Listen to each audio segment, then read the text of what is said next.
What is up, good people? We are back with another fun and exciting episode of Business Growth Time. Today, we have a return offender. We've got Brenda Meller bringing the goods. We're going to talk a little bit about social media pie. I'm guessing we'll talk a little bit about LinkedIn, and we'll talk about marketing made easy, which is today's E word for Janet E. Johnson.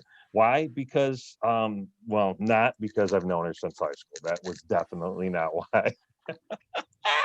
I'm in a mood today, kids. It's going to be fun. I'm looking forward to talking to Brenda. But before we introduce her properly, Janet, what's going on? How you been? Is there sun?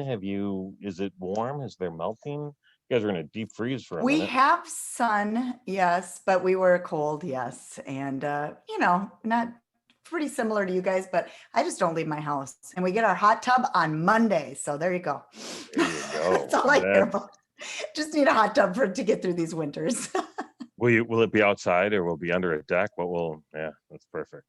I love that. I want an outside, can watch the stars hot tub. That's you got it. I want to be like gets Janet you through winter time, but I love it. So now getting that in and out won't be easy, but that's okay. So using your word. That's going to be a great word today. We're going to use it throughout the whole interview here. It's applied knowledge. I love it. Well, speaking of easy and things that Brenda does, she makes LinkedIn look easy, making connections, building audience, getting following. She shows people how to make it easier for themselves through her training, through her coaching, through her just kind of business growth, whatever we want to call it. And then she actually does some of it for them. Do you still touch people's LinkedIn and actually do that level of consulting? I do the profile rewrites. I don't post for people. I was doing some social media management up until the beginning of last year when I kind of said, I'm just focusing only on LinkedIn. But I do have a couple company pages that I post on right now. Okay. All right. So I don't want to sell things that she doesn't want people buying. So let's maybe don't reach out to her for that. But if you want that profile rewritten or a great strategy on how to leverage that tool, she's the lady right there, Brenda Meller. So in addition to your LinkedIn Rockstar list, which is pretty awesome, we'll talk about that. You have a book. You are now a celebrated first-time author. Congratulations. We should have like an applause button or something. Insert applause here. Yeah, that's awesome. How Congrats. That's exciting. Tell us about the process of coming up with Social Media Pie. And I am sorry, I am a horrible host. I should have a copy. It is on the other side of the office. I can run and get it. But you have one right behind you. I can see it on your newly created bookshelf. I think I might, right? Yeah, I think you should. So what, tell us about the process. Tell about I know what compelled you to do it. You've got so much knowledge overflowing. You probably just copied a handful of your posts and it turned into a book. What was that process like? Well, it's kind of funny. I always wanted to write a book, and growing up, I loved reading books and everything. And I even tried a couple of fiction books at one point. And they never took off. They never did anything. And then once, I really started to get the handle of social media and especially LinkedIn. And I was doing speaking engagements and webinars, and I would blog from time to time. And when people would ask me a question, instead of just responding to one person, I would blog my response. So yeah, actually some of the chapters of my book are blog responses, but I reformatted them into the book. But it was a combination of people asking me when I would do speaking engagements, people come up to you afterwards. This is a great talk. So, do you have a book? And then sometimes they would say, where can I buy your book? Or are you selling your book here today? And I didn't have a book. And it was kind of like that awkward. You don't have a book? Like, how many books do you have? Like, I don't have any books yet. I don't have anything written. So it was probably the fourth or fifth person that asked me. And I'm like, I should probably get around to writing a book, because Terry and Janet, you both know you're a marketer. If your customers are asking you, do you sell this? And it's pretty close to the lane that you're serving in, you may as well think about adding on to your list of services, right? So I had, book was on my bucket list, so to speak, for several years in a row. And it was like, I even had a little thing I wrote in my bathroom on a Post-it note: by December 31st, I will have finished my book. And that was probably back in 2017, 2018. I finally got around to starting it in 2018. And then the big struggle for me was there's so many LinkedIn books out there. What's going to be different about mine? And then it's the imposter syndrome. Everybody's been around LinkedIn longer than I have, so I can't really add to this bed of knowledge. There's so much out there already. But then I started going to the bookstores, Amazons, and online, and then in person, the Barnes and Nobles. And I was picking these books off the shelf and reading them. I'm like, this isn't even that good. I mean, they were technical, but they weren't up to date. The technology on the platform changes pretty quickly, and they were pretty dry too. So I said, you know what, I can't write the book on LinkedIn because I didn't create LinkedIn, but I can write the Brenda Meller point of view on LinkedIn. And that kind of gets to this whole concept of social media pie, which is the name of the book. It was my own special twist on something that I love personally. And then I started incorporating it in a marketing way into my presentations. And then it just kind of stuck. And then there's a lot of analogies to pie, and the filling is kind of the essence of the pie, which is the essence of your concept in marketing. So there's a lot of analogies that I draw on throughout the book. And there's also this whole concept of social media karma that I'm a big advocate of. And that's kind of where my LinkedIn success really started, was when I started shifting from talking about myself to talking about other people. And the Rockstar list is one example of that. But this whole social media pie is both my love of pie, and there's acronyms that I kind of work in with that. And then this concept of social media karma, paying it forward. And that's really a way of, if you want to get a bigger slice of LinkedIn, if you want to get more presence on the network, you want to get better business results, if you want to see more engagement, you have to shift the focus from you and really shift it to other people on the platform. Couldn't agree more. Right. Yeah. And it's, I mean, the idea of tagging people in a post or shining the light on people in a post certainly does a great job for them. But anytime you actually do that, that light reflects back on you too. So it's to me, it's always like this construct of selfish altruism that Charlie and I have been talking about for well over a decade right now. You're doing super good for other people, but you also know that intrinsically that good comes back on you. So I love social media karma, and your crust analogy and your filling analogy. I was very fortunate. I got to hear the world premiere of the social media pie presentation a while back. So it's awesome. It's awesome to see how you've done that. And I feel like you must have like way more hours than the rest of us.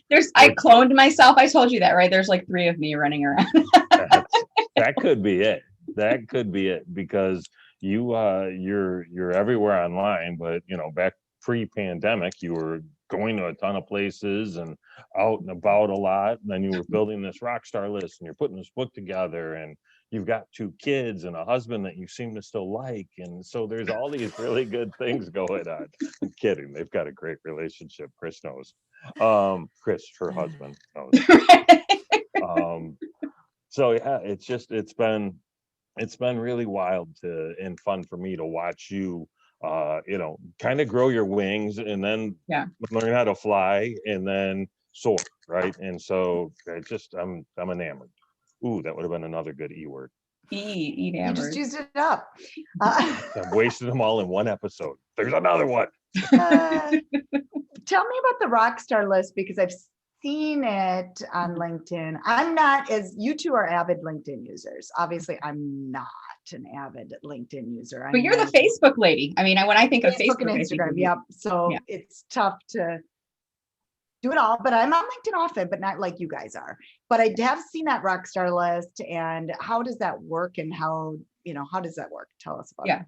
So the background behind it, it was originally, I was inspired by this guy in the UK. His name's John Asperian. And he tags himself as the relentlessly helpful technical copywriter. And he was always, posting data, and he was sharing about taking that technical data, the LinkedIn analytics and things like that, and then making it digestible and reporting it back to people. And he was sharing, whether he did a text only post versus an image post, and if he posted on a Monday versus a Wednesday. And he was gathering a lot of this data, and then he was sharing it back in these really nicely done, charts and graphs. And I reached out to him and I said, how are you doing that? Are you using a program? And he's like, no, I track everything in an Excel spreadsheet, and I plop the numbers in and I do the calculations. I was like, wow, that's kind of cool. And I And it was back in when I was pretty early on in my consulting business, and I really wanted to start to accelerate what I was doing on LinkedIn. I felt like I had a good presence, but it was okay. But I'm like, how can I get there faster? Well, I want to learn from people who are maybe 5 or 10 years ahead of me, who've been on the platform longer or who've been more well established in their business, whereas I was just starting off. So I created an Excel spreadsheet, and Terry, I know you were one of the first people on there, and I just kind of marked in people who were doing LinkedIn strategy as a part of their work or their business, and who really seemed to be just doing a great job on the platform. And I wanted to kind of rate myself against them. And you can't see the number of connections. You can only see up to 500, and then it says 500 plus, but you can see followers. That's public on everyone's profile. So every week I'd look up their profiles. I had an Excel spreadsheet with their URL. I'd click on it, go to their profile, look at their number of followers. And then I started dropping the follower count in the spreadsheet. And then week over week, I would assess how quickly they were growing. And it wasn't really fair to measure someone with 5 million followers compared to 5,000. So then I started doing percentage increase. So whoever was highest was at the top in terms of percentage increase. And I was doing this for probably about 6 months or so on my own, once a week, looking these things up, looking at their posts and looking at their activity, learning as I was going. And then one day I decided to do a John Esperian and publish my data. And I published the full list. And I think at the time there were probably 30 or 40 people on it. And none of them knew I was doing it. And I tagged them in the post and I said, I'm doing this. And here's where everybody ranks. And this is why I'm doing it. It was selfish. I was doing it for myself to learn and grow from others. But then the people on the list were like, wow, this is really interesting. I was like, yeah. And I'm like, all right. So I started publishing it every week. And then I started adding names to the list. Some people would say, you got to add so-and-so, you got to add so-and-so. And I started adding some criteria. You had to have a minimum of, I think it was 5,000. I think now it's you have to have a minimum of 6,000 followers. And then I wanted to make sure I was following people that I would want to learn from, that I would want to surround myself with and connect with. So I called them rockstars because I thought they were really rocking on the platform, but they really embraced their fans, their followers. They were doing a great job of audience engagement. There's some people that didn't quite fit the criteria, and I didn't add them. And over time, I started having people reach out and say, can you add me to the list? And at this point, I think I had well over 100 people. And I started saying, I don't take self-nominations, but if you can find someone to nominate you, I'd be happy to look at your profile. And it was interesting because some people would kind of just leave and that was it. And I never hear from them. And I had 1 or 2 people that were like, well, that's ridiculous that I have to find someone to nominate me. And I'm like, you've self-selected yourself out. I didn't say that. Totally. And then other people would have, 1 or 2 people nominate. I remember one person in particular, Bashi Sali, I believe his last name is. I think he had like 30 or 40 people message me. And I told him, I said, you only need 1. But he apparently had, yeah, I know. Yeah, I think Terry introduced me to him through LinkedIn. That's funny. Yeah. And he, I think he put it out to his email list. And I don't know if he thought it was like how many nominations you get increases your odds. But I said, no, you're on the list. And, he, of course, celebrated it when he got on. And then I started to split it out because I was having people that were non-LinkedIn trainers and coaches that were just, they worked in engineering or they were just management consulting or resume writers. And they weren't really, I couldn't compare them side by side. So I split it out and I had a LinkedIn trainer version, a non-LinkedIn trainer version. And then I started taking the people that had over 100,000 followers and I put them in their own list because they were in a category all their own. Wow. You can't really compete at that level. And I ranked those a little bit different. And I was doing that monthly for a while. And then I went to, I think it was weekly in the beginning, then I went to monthly, and then I went to quarterly. And then starting this year, I added a 4th list, which includes people who are a part of my VIP job seeker community. So January was the LinkedIn Rockstars. February was the VIP job seekers. March will be the non-LinkedIn trainers. And then April will be the people that are 100,000 plus and above. And I'll publish it on the first Saturday of the month. And every time I do the list, I learn. So I'm still getting that value selfishly. I still learn from people. I see their activity, and then I'm tagging them in the comments to help to shine the spotlight on them. But it's kind of funny. It just started as this little thing where I was just trying to learn for myself. But really, the bigger benefit and the reason I keep up doing it is because of the value it brings to the community of people who are now showcased as a part of the list, and of which Terry is a part. Okay, I have a question. Where do you find followers? I'm that dumb on LinkedIn. I'm only So if you Seen go to your connections. profile, go to the section that says see all activity. And if you have posted or liked or commented on anybody else's post, you'll see that it'll say see all activity at the bottom. And in that section, you'll see your follower count. It'll show you the number of followers. Oh, I'm close. What are you at? 4,235. Yeah. There you go. Almost And I twins. usually tell people if you're really focused on LinkedIn, at some point, Janet, you might want to change your default button from connect to follow, because that is really what helps to accelerate your follower growth. Because a follow is like a one-way action. You just click on follow, versus if somebody invites you to connect, you have to go in and accept it. And you might take a while. You need to screen them in. You have 300 pending invitations. So at some point, you may want to flip that over to the follow button. And that's one way to grow your followers there. Got it. That's a Interesting. Well, great that's a tip. good tip for people. Where do they find that? How do they do that? It's in the profile and the settings and all Yeah, that if you stuff. go under your me icon, easiest way is in the desktop view. If you go under your me icon in privacy and settings, and I have to think of the name, I'll look it up by the end of the show, I'll tell you guys, but it's under, it's in your admin settings in there. I'll look it up and I'll tell you in a minute here. Love it. I love it. She's going to Very watch her. interesting. This is how she gets 87 things done. She's going to be Right. talking, looking things up, explaining this all at once. Multitasking, Terry, of course. Whatever. You I can't do delegated that it to your anymore, little so Brenda. that's a you whole have nother Bren show. turns. Multitasking. Bren Yeah, that's turns. funny. That's your new title for your interns. They're all little Bren turns. They're all running around being little. Brenda. I like it. Like it. I like it a lot. So it's pretty awesome. And you just did a job seeker event, and I know you had Yeah. over 1,000 people registered, and that was like you posted you had 1,056 people registered. Like that was a week or 2 weeks before the event. So God only knows what happened on the day of event. So you took a Yeah. Saturday to give back to the community that's been certainly following you and good to you. How did that go? You had a bunch of speakers I saw. It was pretty cool. Was this a Yeah. live event on Zoom or whatever platform? So I did it as a LinkedIn Live, and I use StreamYard for my LinkedIn Live streaming. So I have the level that lets me stream to 3 places. So it was mainly on LinkedIn, but people could also watch it from YouTube, or they could watch it from Facebook.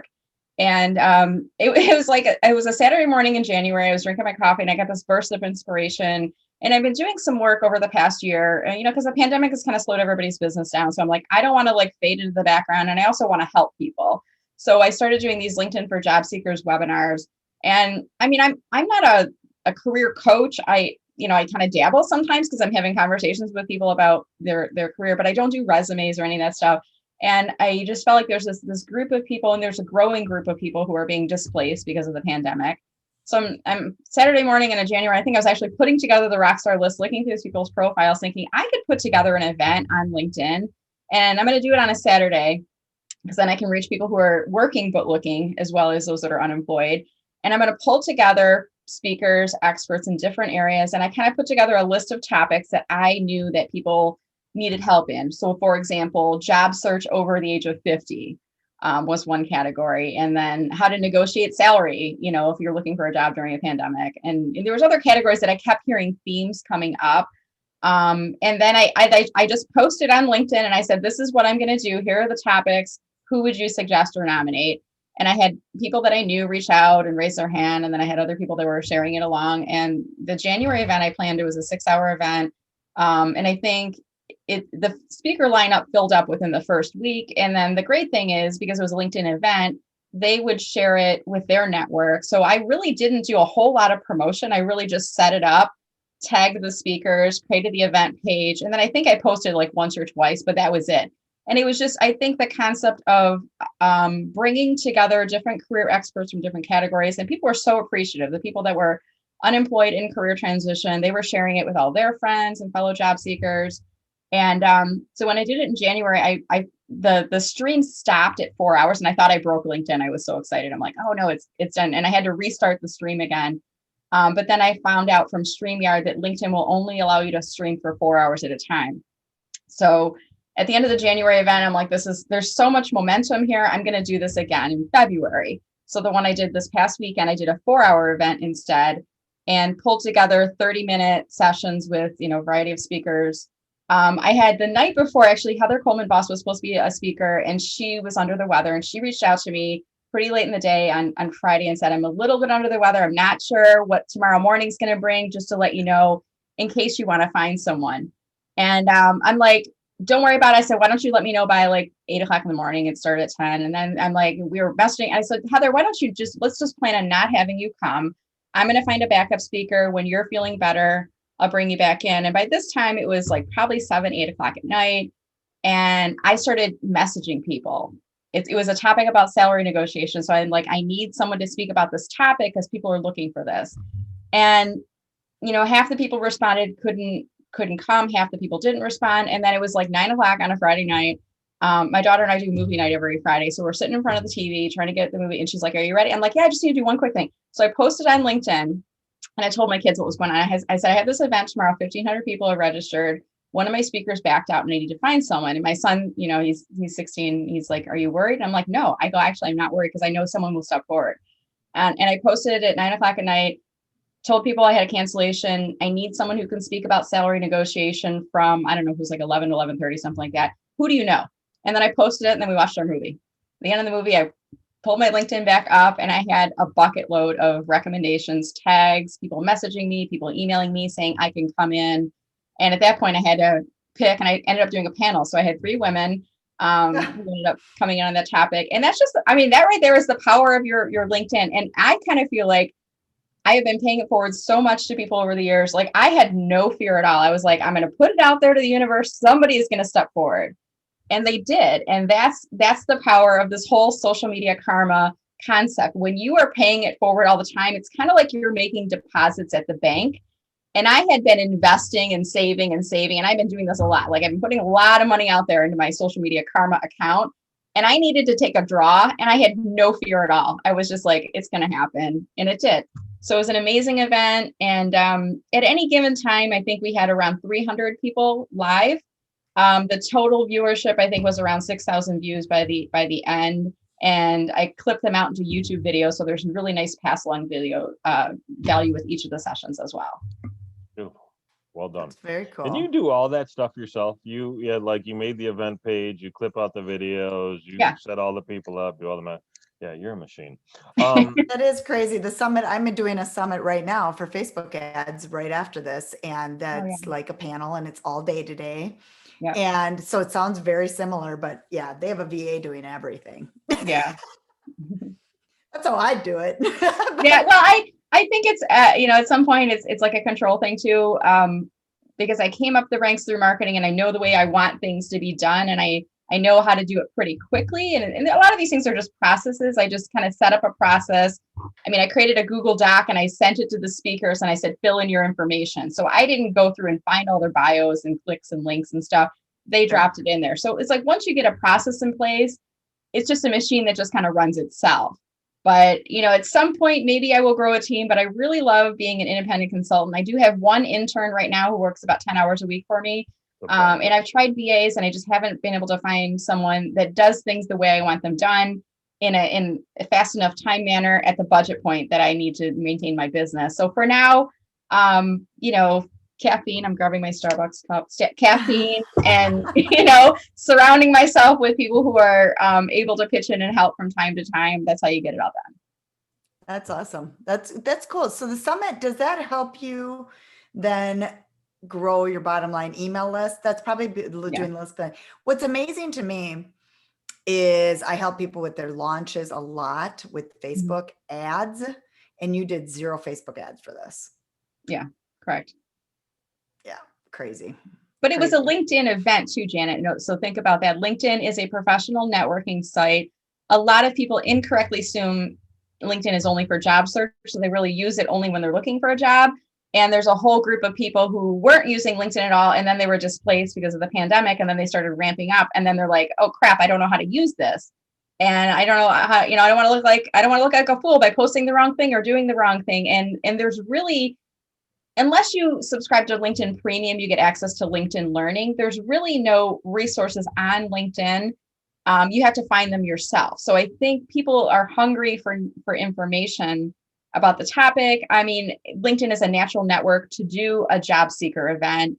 And I'm now moving into, I'm repeating this monthly until I feel like it's kind of waned off, but March will be a LinkedIn-a-thon for job seekers featuring the LinkedIn Rockstar. So I'm only picking people who are on my Rockstar list to speak. And the focus is on people who are working but looking. So because of that focus, I expect that the engagement will be a lot lower during the live session, because if you like or comment on it, it broadcasts it out to your network. And if you're working but looking, you don't want people to know that. But I know that people will be viewing it. So I imagine my viewership will be a lot higher. And I'm hoping that some of the topics will help to lead towards some more prospects and opportunities for the speakers as well. I want to make sure that there's value. I mean, it's a good thing to give back. We all want to give back, but we do have to have an income to pay the bills, to pay the mortgage, to be able to afford groceries. And, we need to balance that out. I think we should all use some of our time to give back, using our gifts and talents to help others. But we also need to think about, if you don't have a paycheck coming in, eventually you're gonna have to stop doing that stuff and focus on something that does create revenue. I've said for years, I made the mistake of becoming a philanthropist before becoming wealthy. It's not a great plan, believe me. It's good to give back, but to your point, you definitely have to, that bank account needs to have a lot of deposits, right, and some withdrawals too, that karma account. I don't normally do this, but I'm hijacking our show for a minute because I want to share a story about the power of LinkedIn that I just experienced at the beginning of this month. Good friend of mine's got a special needs daughter, and for whatever reason, between the insurance company and the medical provider, there was a major snafu, and they decided that they were going to stop paying for this daughter's medication. Now, before the medication, this young girl, 8 years old, would go into the hospital and she would stay there. She'd go 4 to 6 times a year. And a short stay was 8 days and a long stay was 20 days. She got the medication in December of 2019 and hasn't been back, right? But for whatever reason, in their infinite actuarial minds, they decided that paying for this medicine was too much and they stopped. And so my buddy called me and he said, I need your help. Who do you know at this company? And it's a Grand Rapids based mental healthcare facility. And I opened LinkedIn and I'm like, I know Butkus. I have zero connections into this major medical facility, but whatever, because of the power of search and the ability to actually use finding people through LinkedIn, there's a second degree connection who's the CMO. There's the VP of sales and service. There's the VP of whatever. And there were 20 different people, all with a vice president level or higher, up to and including the president. So now I see the people that I'm connected to that are connected to them, message, right? Well, you put this story in front of them. Because I said, buddy, I need you to write up a couple of paragraphs as to what's going on. I'm going to forward it. You need to write it so the end user, so the person at the company is going to read this, and I will make sure that the right people read it. And that happened, that started at 9 o'clock on a Thursday night. By 5:15 p.m., he had a call with the vice president of customer care with this organization, and they've got it. They got the medication for this month, and they're working on a plan for next month and beyond. So that's the power of understanding how to use this tool, how to leverage that network, and how to have that karma built up. Because I'm reaching out to people that some I know really well and some I know enough to say, I don't care how well I know you, I'm sending this to you because I've made that many deposits. So it just seems like a good story to share. So sorry. Very interesting. No, absolutely. And I think that's the power of, sometimes there's people in situations that, we can tap into your network. And I think, Terry, you're an excellent example. I mean, you talk about being a philanthropist before you were a millionaire, but I think you're the perfect example of you've paid it forward so many times to people over your careers. You're such a giving person that when you need a draw, I mean, everybody's like, all right, pile on, guys, we're gonna need to help out Terry. He needs something. Like, that's the type of community that you've created for yourself. And I have to imagine when you kind of shifted your career, now you're working in the insurance field. I know I got that note and you said, hey, if anybody wants to do a look at their insurance, and I'm like, yeah, sure. And my business insurance is all being managed by you guys now. And I'm now starting to look at, life insurance and I referred my dad over to you guys. I mean, that's the power of that social media karma and the givingness that you give to others, that when you need to tap into it, and you don't tap into it all the time, Terry, very rarely do I see you saying, I have an ask, but you are so willing to give it back all the time that people are so willing to help you when you need that as well. And that's the whole selfish altruism thing I was talking about, right? You build enough, but to the point, you gotta make those deposits. Now, here's the truth. Sometimes you have to make a withdrawal before you need to make a deposit, but you got to be willing to pay it back tenfold in that scenario. Right. And believe me, if you're paying attention, there's always opportunities to give back. I had somebody message me this morning, how well do you know so-and-so at this company? And so I looked at so-and-so at this company, and we're first degree connected, but I couldn't tell you a story about her.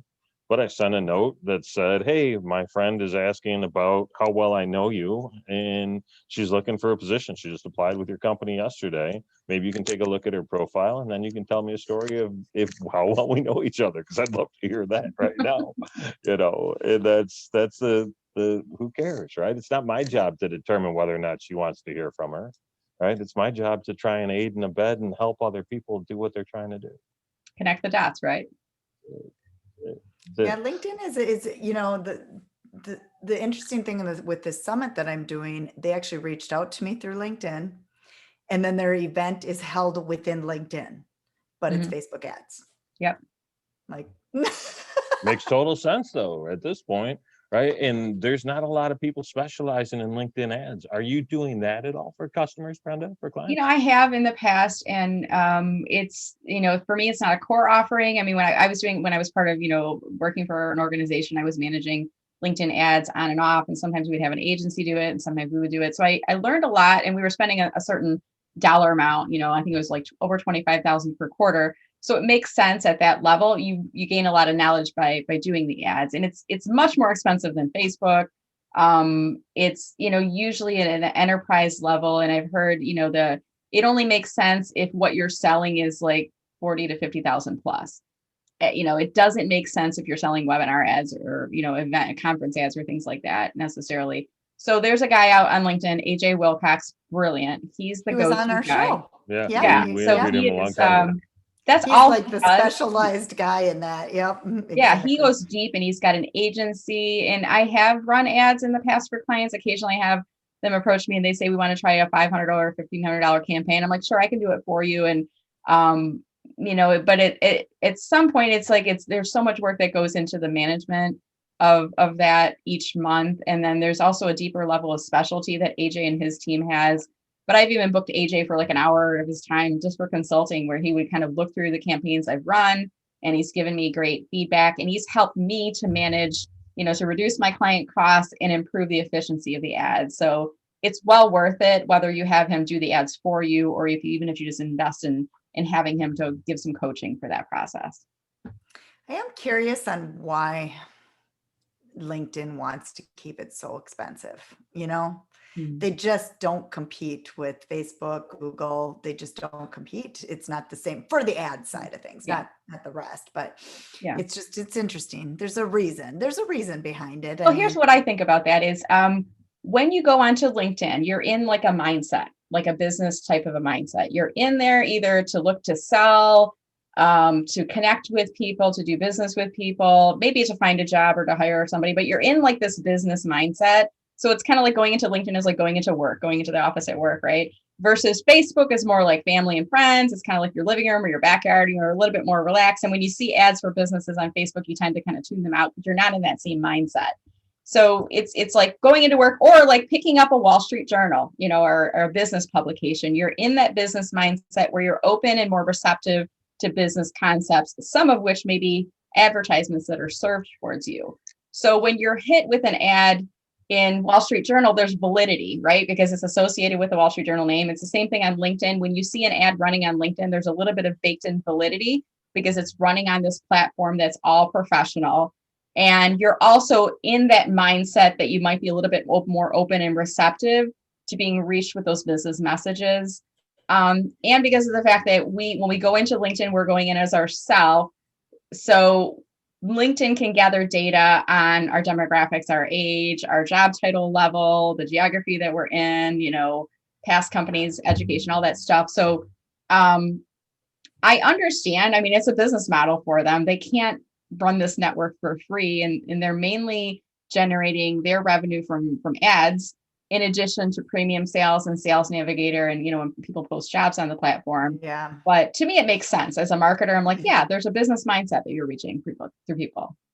I like the analogy you used. Oh, and That you're makes right. sense. There are paid levels there, whereas Mhm. Facebook only has the advertising. They have no paid areas of their of what they do. So Right. that makes, they have the sales navigator and then the levels up with LinkedIn. So it makes a Right. difference. For years, people were threatening Facebook's going to start charging $3 a month. And Yeah. we're all gonna like. I don't think I'd spend $3 a month. I on pay it Facebook just right to have now. my page shown. I mean, $3 compared to what I pay now. Well, you're like, what a bargain. That's That's awesome. true. Yeah. All right, Brenda, we gotta bring this to a close here. So obviously people can follow you at linkedin.com/in/Brenda Meller. But where else can they find you? How do they get your book? Let's give them the details on all that cool stuff. Yeah. I get to back up for a second to grab a copy of the book. Yes, please, for the love of But Pete, grab a I copy of also, that. I'm wearing winter white pants. That's okay, right, Janet? Because we're in the middle of, I'm just going with it, right? I could So care first of all, less. Yeah. here's my book. Oh wait, this is Terry's book, you guys. Jeez. If you don't have this book, buy this book. Go on. I think it's on Amazon. It's a really great book. Talks about networking. It's called Be Connected, Terry Bean. And then while you're on Amazon, you may also want to pick up Social Media Pie. You can also find this on my website, mellermarketing.com, M-E, Meller Marketing is like Keller, but with an M.com. And if you go into the top of the website, just click on book. If you want to get an autographed copy of my book in one of my pink signature envelopes, you have to buy it from my website. You don't get the autographed copy if you buy it off of Amazon. It says Very it's for the good. That's pink awesome. signature And then envelope. I want you to finish up also with telling us because we talked a little bit about it, but not a whole lot. Like, what are your services? Like, what do you specialize in with LinkedIn? Yeah, great question. So I tell people, my background is in marketing, and now I'm an independent marketing consultant. I don't work for LinkedIn or Microsoft. I work for myself. And if I'm being honest, I work for my clients. And what I do is I help them unlock the power of LinkedIn. I do that through individual profile optimization, whether that's working with people, coaching delivered through Zoom, recorded playbacks, all that good stuff, or I do profile rewrites. So a lot of times I have executives that approach me and say, my online brand on LinkedIn does not match who I am. Help me to get there. And I do that process for them. I do all the heavy lifting, the writing, creating visuals for them on their profile. I do company page strategy. So company pages are a great source for lead generation if you're really using that page, if it's active, and if you know what to do with the data that you're getting. So I help companies with their page strategy. And then probably the largest part of my business is LinkedIn team training, where I'm typically hired by a sales director, a head of marketing, or somebody in a leadership role at the company to train their sales and marketing team on how to use LinkedIn effectively. So that's a little bit of what I do. Cool. Very good. Okay. And she's great at all of it. Absolutely fabulous. So I'm having fun. So I think that's what counts the most, right? It does. See if you can find Brenda in a pink boa. That's your goal for now. All right. This has been a lot of fun. Thank you for joining us. If you want to hear Brenda's first episode, go check out episode 119. You can find that at businessgrowthtime.com/blog or /podcast. It's in both places. If you want to hang out with us and do a little Facebook group chatting, you can find that at businessgrowthtime.xyz. If you enjoyed this, we'd love it if you give us a little review over on iTunes or any cool place where you're actually putting us in your ears. Janet, always a pleasure. Great luck at the summit. Brenda, continued success. Thank you for being such an inspiration and such a leader in the LinkedIn world. Ladies, have a wonderful day. Thank you. Thank you so much.